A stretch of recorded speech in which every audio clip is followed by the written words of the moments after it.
Welcome back to the Journey podcast. I'm your co-host, Emma Jackson. And I was Jose. And we are back again for episode 2 with Bukola Akenfaderin. Thank you for joining us.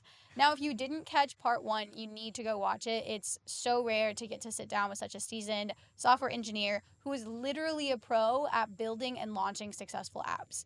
And it's just filled with so many nuggets because Glow Up, this app that you just launched 6 months ago, it's in its first year and is already at 20,000 users per month. And it's going to be at over 100 by the end of the year. That is the plan. Heck yeah. And so this episode, I really want to talk about how consumer trends drive the product that you create. And talk about Glow Up, but you can also talk about some of the other products that you've developed for yourself or for clients along the years. Sure. Let's go back to the podcasting app. Yeah. As you can see, my initial app was Janus Radio. And back then when I built that app, online radio was the thing, right? Streaming online radio was like a huge thing. Everybody was doing that, right? And then we switched to podcasts. Like on demand, you get it from here. And people wanted that. So I said, hey, I wanted to build an aggregator for underrepresented podcasts, right? These are your niche, like, podcast content creators that people don't really know about, and it's really hard to find them. So why not put everything on one platform? Mm-hmm. And I built, it's called Afrocast. So I built that. I had over, like, maybe 20 or 30 podcasts that I really liked and people that I knew around, the community. And I put their podcast on there and, kind of like just promoted it to like different groups. People did download it at first, but I realized I'm not really like a podcast head. So that's the thing. I like podcasts and I listen to it like here and there, but like, am I like listen to a podcast every single day? Probably not. And that's why, like, it was hard for me to, like, fully, like, get into it and market it. Because you didn't know maybe what was happening in the space. Right. You weren't so I wasn't that knowledgeable in the podcast space. So it was really difficult. And there's some competition now, right? Oh, yeah. Apple, Google has its own. Spotify But this one was investing. niche. Like, I wanted underrepresented people to be represented on that podcast. So specifically for that purpose. But it could have been big if I was just a podcast enthusiast. I do like podcasts. Don't get me wrong. But, like, I feel like you would need to have a huge, huge passion for it to kind of push that kind of app forward. I just realized something. You develop the app. You launch the app, you run the business side of the app, and then on top of that, you're the marketer. Yes, you have to do everything. I don't think we talked about in the last episode how involved in marketing are you? So here's the thing, like, you guys are the goats, right? So I'm not going to compare myself to you guys, but I did kind of, like, take a little bit, like, of a class on how to launch, like, social media ads, how to, like, kind of, like, tweak them, get, like, the audience. They're not really doing the audience thing anymore, I think, but there's like a lookalike audience that you can build. So I took like a little class on that and I kind of like learned how to like what people like, how to do A/B testing, how people like video ads better.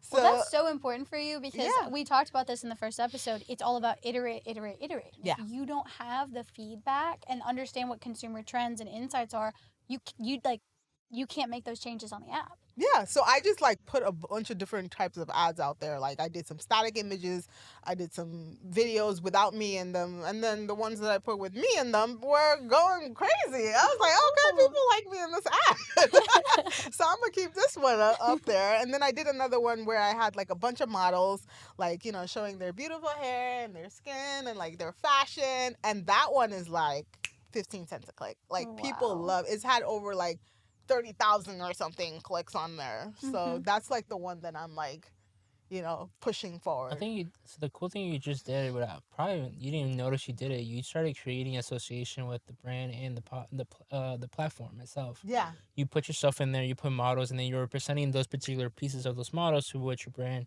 and your app kind of like delivers on. Yeah, I mean, I realized with ads, people just like a person. Like, they want to hear, like, your story. And so I sat up there and I told them why they need to download the app and how great it is. And people resonated with that. And people were clicking on it because I'm sharing, like, a little bit about myself while I'm trying to, market the app. Are you using any video testimonials? Not yet. But that is something that I do plan on using in the future. Once I can tap into my customer base and kind of, like, get them to, do some of that stuff. You definitely should. I mean, Jose can attest to it. We have cornered the market with testimonial-driven ad content. I mean, you're talking 15 cents a click is great because I think the average cost per click on like Facebook ads it's $1.20 or something, Oh my and gosh. we get stuff that's we have 1 to 5 cent cost per click. Oh, that's and pretty usually cool. it's I have to talk because to you guys. and it's a lot of it is customer testimonial driven. It's video content, performs really, really well, and it's bridging that gap. It's like building the consumer confidence, building that relationship, creating yourself as an expert, creating not only you as an expert, but seeing from another person's point of view of your services, of your app, creating those connection points are really what drives the traffic through. Definitely. It's hard to like navigate, but like once you kind of like understand what people are looking for, it makes sense. So, okay, in the first part, you mentioned that you had this idea for 8 years. Yes, you I did. Didn't actually start developing it until like 6 months ago. So, tell me a little bit more about how you felt like now was the right time. So I did find myself kind of joining a lot of self-care groups because they just became popular all of a sudden. So I was in like this challenge group for like hair care. I was in like a skincare group, and there were thousands of people. Like there was one that had 60,000 people in there. Ooh. So I'm like looking at kind of like what they're trying to do.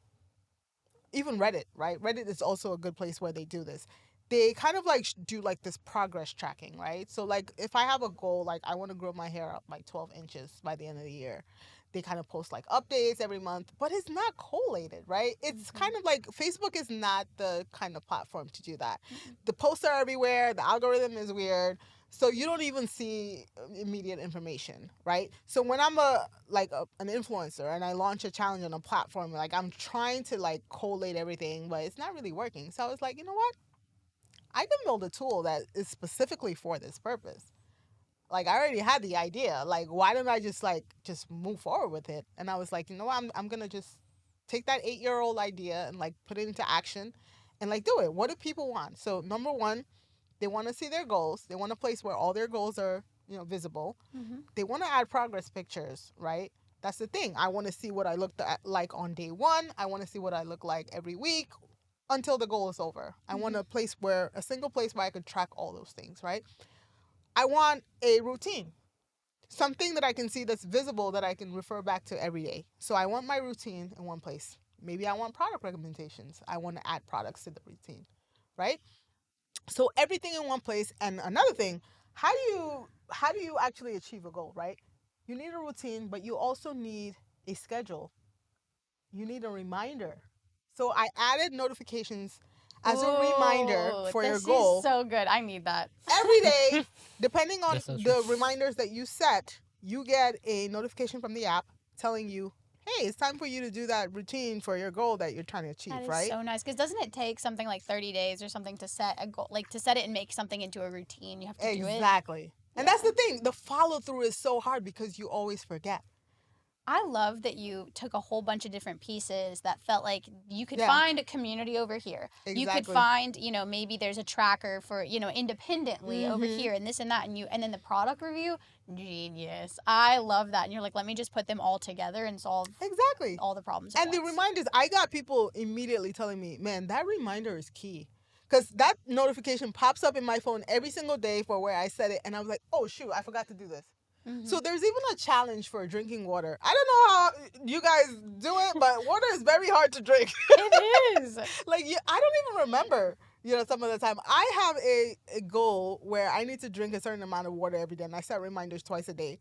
So while I'm using my phone, a notification will pop up and be like, hey, you need to drink some water. And then I'll be like, oh, shoot, okay, gotta drink my water. Same thing with my supplements. I always forget, and I have a supplement routine. So it will pop up and be like, hey, here are your supplements that you're supposed to take today, and here's your reminder to take them. And this is why she still looks like she's 28. Exactly. So the app pops up, and it tells me literally everything I need to do because I set a routine for it. Even washing my hair. Like on Saturdays, it pops up and says, it's time to do your hair, girl. So I pop up and I'm like, oops, okay, gotta go and do it. I honestly, while you were speaking, I honestly wish, like, I'm big into like finance and like bankrolls and like how to maximize your financial investments. I wish there was an app like that where It will help other people like kind of manage their bankroll, manage their investments, manage when to invest. When they're losing money, when they're capital losses, and that would be actually amazing because we do have a finance community in the app, but most likely it's just for like goal setting. Like I want to save like X, Y, and Z by the end of the year. What are the things that I'm gonna do? Whether it's investing in stocks or it's doing X, Y, and Z. But there is like goals that you can set in the app for getting your finances to a certain place. Yeah, the ones I've seen like are mostly like you have to manually put all the information in, and then kind of cap losses, but whole different topic. No, I get it. Trust me, making money is definitely a topic we even want to hear about. For sure. Since influencers have become sort of a big part of your platform, or at least it makes a lot of sense because I noticed this too. You have a lot of people. Influencers is such a overused word now, but you have people who have big followings who want to set intentional goals, and then and then because they're person that has a following, they're like, come do this with me, right? Exactly. So what role are you? What role is Glow Up app playing in building community and working with these influencers?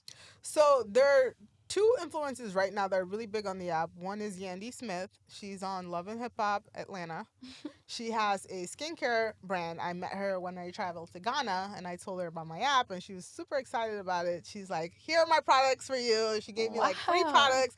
She's like, here you go. I love your app. She did like an Instagram live with me. She like promoted it, and I told her, look, we're gonna launch a challenge using just your products on the app, and see like before and after pictures, so you can have real authentic people using your product and like give you that feedback. So she's like all with it and everything. So we launched last month with her, and people keep joining the challenge every day. Then we have Curly Proverbs, who's like this big hair influencer. She has like tens of thousands, hundreds of thousands of users all across TikTok, Instagram, Facebook, and she has that group for growing hair. So her challenge was the most popular. We have hundreds of people on hers, like just like using her products. Like I linked all her products into the challenge. So people are like even that didn't even know her are discovering her through the challenges that are in the app. Yeah, you definitely need to get paid for that. Yeah, I know. Definitely need to get paid for that. She added me on Facebook the other day. Like, we were doing the challenge just with her community, but she added me on Facebook the other day. So I might, reach out to her. I got like, hey, girl, we got all these hundreds of people, and I'm sending thousands of clicks to your website to buy your products. Yeah, business manager at ASAP. I love that you said in the first episode that one of the pieces of advice you just like slid on by, and I was like, that was a gem, is build analytics into your app as early as possible, because you cannot improve upon what you do not measure, which is one of our favorite things to say. And when you want to show people how the app is performing, for instance, the business directory I just launched. So I'm recording every time somebody views a business, every time somebody clicks on the website, I have a referral code attached to every single link, so they can actually see from their end where the traffic is coming from, because I put the referrer equals Glow Up app, every single link that's clicked out of my app. Wow. So if they do if they start doing their website statistics and they look at where all the traffic is coming from, my app pops up. So it'll be an easier conversation when I reach out to them and be like, hey, by the way, I'm sending thousands of users to your website every day. Check your stats and see Glow Up app in there. So that's one of the first things we do with new clients is a lot of times we're running cross-platform ads for them. And we will track everything that's going to their website. We'll track click to calls. If we can set up call recording, we like to do that too. And it is just so good to show them.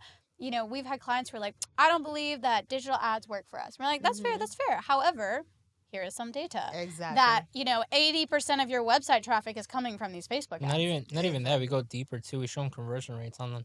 For example, here's the traffic, but then out of this traffic, we can associate these sales based off this traffic, and here's the proof behind it. And the old school method is, well, so-and-so came in and she told me that she heard me on the radio. Or the billboards. Or I saw a billboard. Or the billboards. And, the billboards. What metrics do we have to prove that? Exactly. And I think it's hard because it is, like, when you're sitting all day and you're interacting with people and then you have that one person, like, tell you that, oh, I saw you from this, so I came in. That weighs so heavily on us as a business owner. But that's why part of what we do is we educate about knowing your numbers and understanding where your traffic flow is really coming from. Because the last thing you want to do is make a decision where I'm going to cut out this entirely to focus on this, and then you were wrong, and then you miss a lot of revenue. Oh yeah, data-driven when it comes to mobile apps is one of the key points. It helps you make better decisions. Not just in products, but like in revenue and everything else. So you have to make sure analytics is always included everywhere in your app. Have you ever had to pivot an app based on consumer insights? So you launch something and you're like, okay, I don't want it to completely die, but it's maybe going to have to pivot and change from its original intention. Oh yeah, Janus Radio. Initially, when I launched it, it was just a directory for radio and online radio and live radio. And then I realized people wanted a community app. So I integrated a community into it where people were like messaging each other now. So it now became like this social app, and that's where the growth really came from. Because people can see other people using the app, they can message each other, talk to each other, talk about their favorite stations, favorite music, and everything like that. So I feel like community apps are always the key. People always want to talk to other people. So it's like whatever app you're making, if it has some kind of community aspect in it, it's always going to get up there in popularity. I think us as human beings, we just need that community to exist. Yeah. So even though we don't find it in the real life, sometimes we want to find it in the virtual life. So funny enough, like one of the things I did restrict on Glow Up is the private messaging. I didn't necessarily want to introduce that right now. There's the group chat so people can kind of just talk in a group setting, but people are kind of like inching towards like, oh, we want a private message. I don't know, man. Because like it's into a whole other thing, right? Yeah, especially like, initially when I launched the app, it's for women, right? It's like now we have a whole bunch of men coming on the app. Hey, they're fitness challenges. That's fine. Yeah, they are. But it does like, change. It's just for women, and they're like chatting in there, and like I want to be careful though as to how I actually launched there. I do want to touch on something real quick. When I initially built out this app, right, I did do it for women, and that was like the key demographic was like 25 to 45. That was the age range I was targeting. One thing I never ever anticipated was the amount of teenagers that would start downloading my app. Ooh. That was insane. This was not for them. In fact, I restricted it from it was 18 and up. Really? But a lot of teenagers started coming on because they get bullied.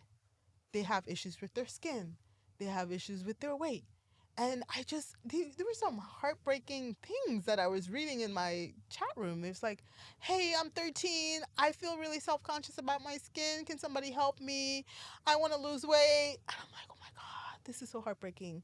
These little kids are coming in looking for somebody to help them. They want that older sister. They want the empowerment. And you know what's funny is if it's not something like that, it oftentimes you end up either in like Reddit or on darker sides of the internet. Exactly. And you have no idea who's giving the advice or like what, if that's going to be a really negative or a really positive environment for the kids to be on. Yeah, I do want to like kind of pivot to like create something specifically for them that's targeted towards them to help them just feel better about themselves, because I did not realize like they would gravitate to my app so much and they're just looking for any type of help with their appearance and their self-esteem, and I just didn't realize that was an audience I think that is would a be super attracted to the app. Opportunity. I like that you said, okay, this is not for them, but here's what I learned. I learned that there's something here that is worth providing to a younger demographic. Yeah, I want to, like, I always encourage them. Like, they come in, I was like, you have to feel good about yourself internally. Like, that's what you need to do first. You're beautiful.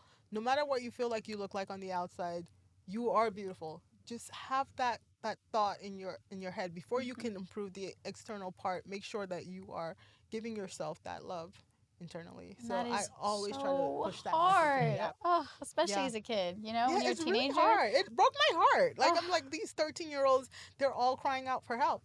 I think in today's society, it's like the availability of technology and to connect with people. Yeah, we're hearing more stories nowadays.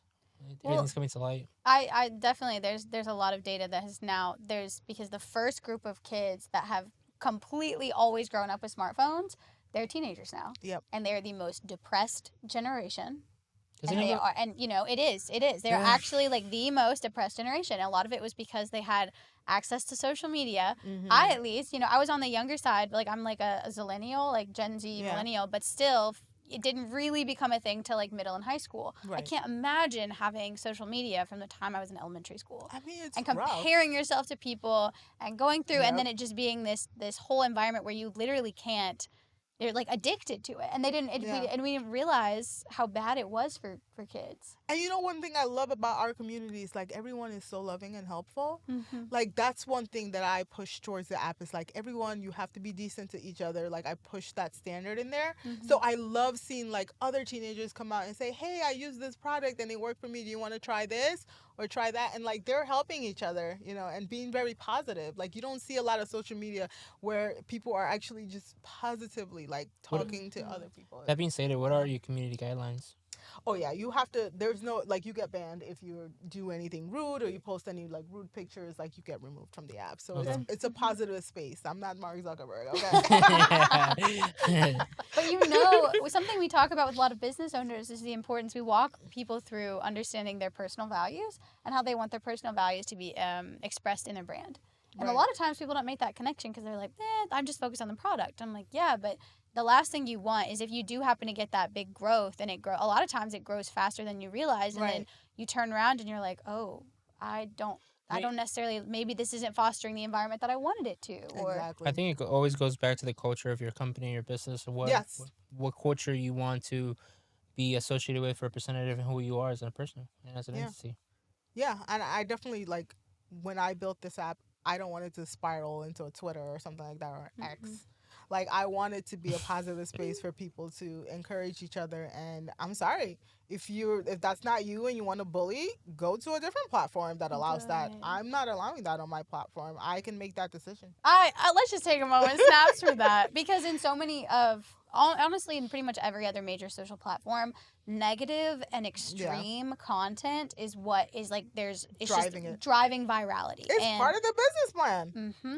Because they know if they make people angry, they're going to keep showing up, they're going to engage, and it's just so harmful. I think it's kind of sad to think that's actually true, though. No, it is true. But it is. Like it's their business plan. It's like the more negativity, it's like it pushes our engagement numbers up.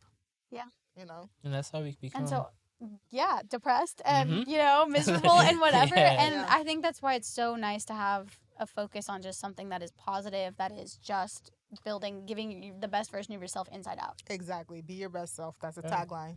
There's a book right there. there's a book, and Casey actually kind of put me in this train of thought. It's like spending like 5 minutes of prayer or meditation in the morning on a positive message, whatever that message is, and then try to embody that throughout your day. Honestly, it's changed a lot of my perspective on how I approach the day. People do, meditation, gratitude journals, whether it's religious or not, having a moment of being like, I am thankful for what I have. Affirmations. You know? This has been an amazing podcast episode. Yeah. Thank you so much for coming in and talking to us about consumer insights and how that drove the products. And I think there's a lot of things that people can take away from this. So hopefully you guys have been listening. And if you're not already subscribed, you know what you need to do. Please subscribe. If you want to get in contact with our lovely guests, we're going to have all the details down below. And please, once again, go watch part 1 because it's full of amazing insights. Thank you, guys. Yeah.